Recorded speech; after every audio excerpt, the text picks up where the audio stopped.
magandang umaga po sa inyong lahat at para mapagpapag po yung kaarawan ng Kabatang Manila ito po sa loob ng pamilihang gusali ng SM City. Ibinibigay ko po sa inyo ang tao na tunay na nagmamalasakit mula sa bata hanggang sa nakatatanda, ang ama ng lungsod ng Maynila, Yorme Isko Moreno.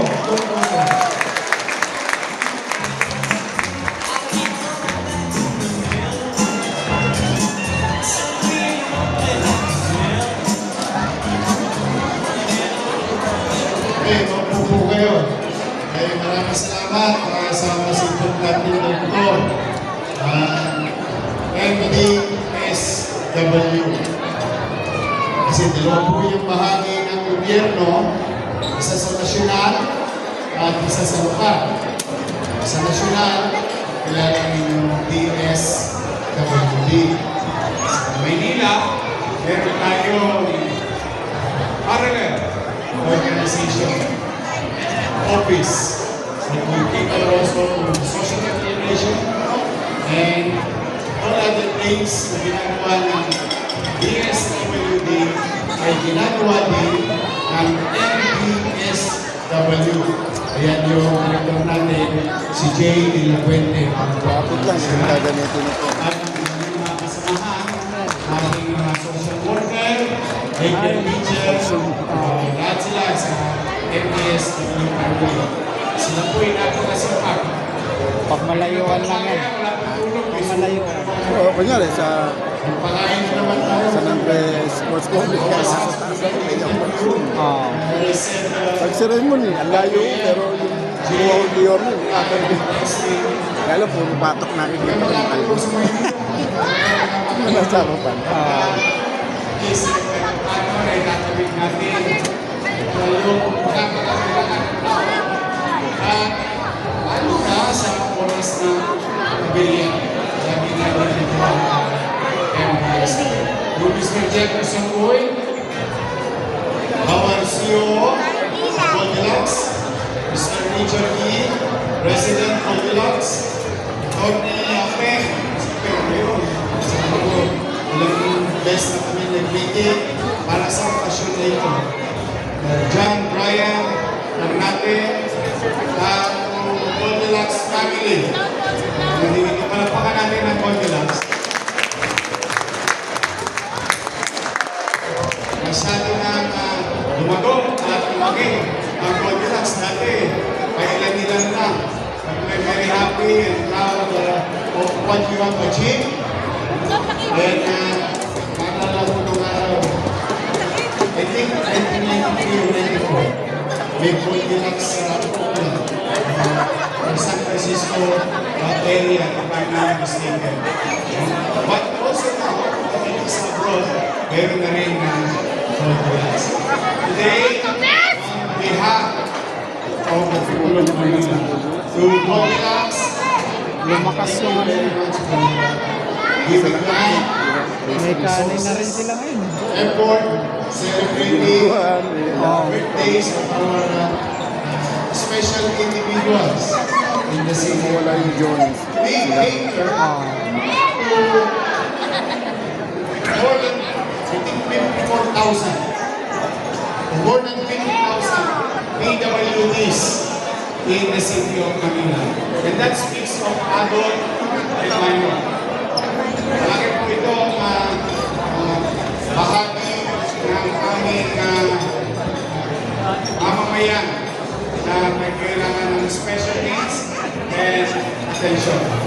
Lalo na yung aking mga minamahal na senior citizen. Ang natin sila, PWD po sila. Si Jessica Franklin, probably one of them. Vice Mayor, especially during my first term as mayor, we came up with an idea to create social amelioration program. So, PWDs, adult PWDs, PLM students, ULM students, senior citizens, dami po, pati K-12 UDM students, and so on and so on. For the simple reason, wherein gusto namin palawagin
kayo dyan, buhay and healthy.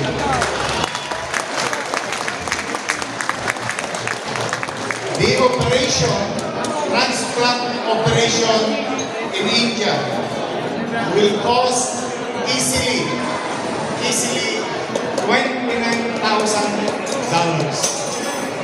Easily. Because some go as far as 40,000. So that is amounting to 1.8 million bawat isang bata. Kung titignan po ninyo, napakamahal. Masyado naman. Ginastusan.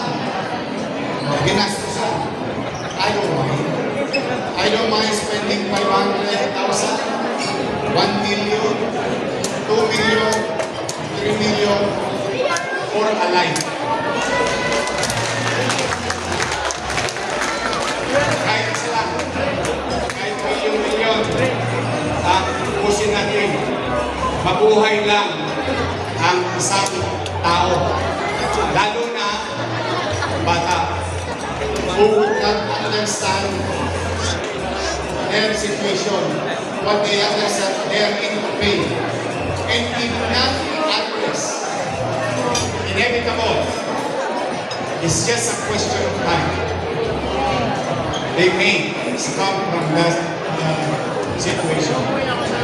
But kaya pinagpapasalamat sa Diyos. At sa mga taga-Maynila, binigyan ng pagkakataon ng Mayor Valde, o yung pera ng Maynila, nakas na nila. Nagamit nila ang pondo ng Maynila. Ibaling tapos tayo, ibaling hikaws tayo, ibaling tumutupod tayo. Ang importante, buhay sila. That's the most important. I think that's the best birthday gift to each and every human being. You may have all the money in this world. When you're sick, mapapaliwalaan na. Maaaring yun tayo, masaya ko natin mag-isip na lang. Kaya masaya ko para sa mga nanay, mga tatay, at yung mga bata niya, hindi natin masasabi o saan sila mapupunta pagdating na. Walang mga pag-uusga, ang tagumpay at hindi nila nakakawa. What is important today is that they have an opportunity to be a better person or to be somebody else, to be successful later on as constituents, as a member of the community, or as a mother, or as a father, or maybe, tulad ng Pilipinas, anak-anakan dati ang branches ng Pilipinas. Naalala ko noon sa Megamon, nung nag-i-start ako ng organista. Anak-anakan, pero ngayon, Goldilocks is everywhere. You never know. That's why I, your mayor, will continue to invest big chunk of legal resources. The limited resources that we have, whatever it is, malaking portion of ay patuloy kong ipamumuhunan sa kalusugan ng ating mamamayan. We will continue to address MBN. MBN means minimum basic needs. Housing, education, healthcare, and jobs. And Goldilocks, for that matter, is one of the partners of the City of Manila doing business and giving opportunity and jobs opportunity for our people. Next year, yung SM, wait, abangan nyo na. Cross finger. Sana matali na. At magkaroon din ng vlogs doon ang Goldilocks. SM Harrison Plaza. Malapit na. That will generate tens of thousands of jobs in the city. So, tayo sa Maynila, yan tayo. Yung iba, ano na lang yun? Ajinomoto. O yung pampasarap. Okay lang. Green space, cleaner air, peace and order situation, maliwalas na pamilya. Kasi ang importante, ang pangarap ko, ang isang pamilya ay kapanataga sa panirahan, may masisilungan. Yung tatay, yung nanay, may mapagpasubang trabaho. Yung anak, mapapasok sa eskwelahan. Yung pamilya, pag nagkasakit, may maayos na ospital. Other than that, may bahala na kayo. O kayo na yun. But these basic things must be in personal kong paniwala. Kailangan ibigay ng pamahalaan. Kailangan itugunan ng pamahalaan. Ito ay pamamaraan kung saan mapataas ang antas ng pamumuhay ng kanyang nasasakit. Diyan pupunta ang Maynila ngayon. Diyan pupunta ang Maynila bukas. At diyan pupunta ang Maynila pagdating ng mahabang. So today, to the parents, of our beneficiary today, proud parents, oy, pwede ba tayo-tayong lahat, pati mga bata? Pwede ba kisuyo? Pwede ba sabay-sabay tayo magpasalamat at palakpakan ang Goldilocks? Sabay-sabay tayo, Goldilocks? May na? Saka sa natin ko din, mga mababa at masaya. Goldilocks? Thank you very much. Thank you sa inyo. So, okay, mamagpuna po kayo. Kaya, ako'y taos puso ng pasarapeng. Thank you, ha? Si Peng, masipag po atang sino to. Panahon sa City of And to the parents who benefited from the transplant, the Villa Beatricia successful operations, please pray for others. Many more will go to you. Hanggat nandito ako, pinagkakatabahan tayo ng pamahalaan ng taong bayan sa pamamahala. Ipilitin ko natin ng mainam, eficiente at mabuti sa pag-lingkod sa iyo. In fact, I would like to give extra recognition also to Director Padilla.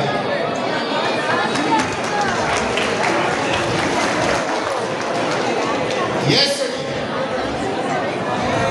we had another successful angioplasty operation. Ito'y itinatanos ko ng ilong, ha? Pinagyayabang ko talaga ito sapagkat hindi ko alam. You can ask anyone.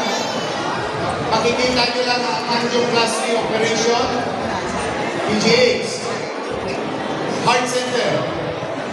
Pag wala kayo doon, magpunta na kayo. St. Luke's, Makatimin. Maghanap na kayo ng mga mamahaling private hospital. But we, as Manilans, tayo mga taga-Maynila, we can proudly say that we have built something, and now the thing that we built and machineries, very expensive machineries, medical equipment, and with the help of our medical professionals, partnering with national government, 50 mahigit angiogram, 4 na ang angioplasty. Ang isang angioplasty, it's a life-threatening procedure. It's a very expensive procedure that will cost about ₱1 million easily. ₱1 million. You can answer us. In Manila, ang bill mo, ₱1,975,000 to be exact. Grand total, zero. Courtesy of the taxpayer of the city of I love you too. May Asin pa yun. Gusto ko lang ipaalam para ngayon, yung middle class, sigurado na ako sa mahirap eh. Sigurado na ako mahihirapan.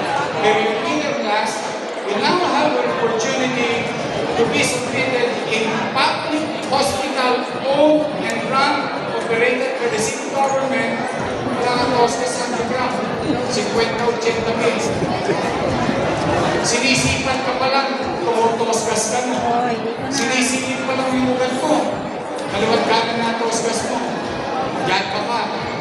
Okay, pag may para, yan yung klase ka. Yung stem, bakal, free of charge.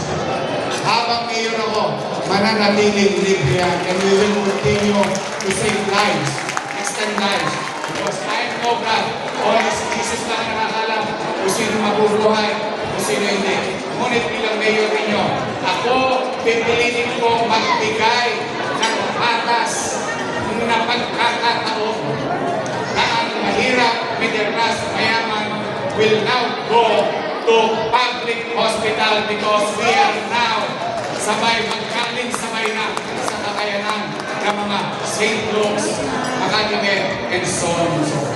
Kaya sa mga may pera na nakaipon, kung sakaling na kailangan ninyo, huwag na kayo mag-isip na pumunta sa pribadong hospital.